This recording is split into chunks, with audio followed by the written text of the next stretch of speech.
It's February 24th, and this is This Week in Tabletop RPG. This week, Wizards of the Coast released their playtest packet for 1D&D, which introduces us to changes to the Druid and the Paladin classes. The Druid's wild shape ability has had some major changes. Rather than just turning into a specific list of creatures, the Druid chooses between 3 stat blocks of animal of the land, sea, and sky. The animal can be of any type, but the stats and abilities don't change based off the animal chosen. The playtest document is available now on D&D Beyond, where you can read through all the details, and they'll be accepting feedback via the survey until March 20th.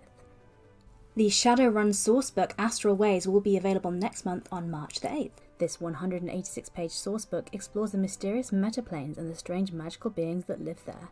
It gives guidance on how to use the metaplanes in your campaigns, provides a few examples of the metaplanes to visit, and describes what happens to tech and augmentations when you bring them across the boundaries.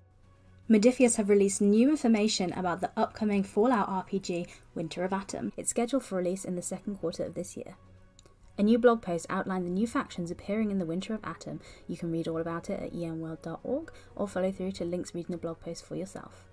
And if you are a fan of The Walking Dead like I am, you'll be pleased to hear that Free League's upcoming tabletop role-playing game for the setting is now on Kickstarter. The pre-launch page is available, so you can click on there to be notified when the campaign goes live on March the 14th. This game is set in the world of the AMC television franchise and will be using the Year Zero engine while exploring new story elements and drawing inspiration from the current TV series and upcoming TV spin-offs for The Walking Dead.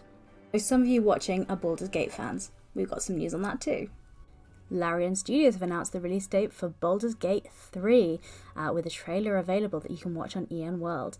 There'll be a cross-platform progression between PC, Mac and PS5, along with full controller support and split-screen co-op play. Pre-orders are now open on the Larian Studios website.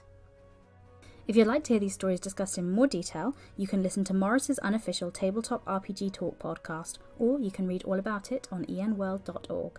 I'm Jessica, and that was This Week in Tabletop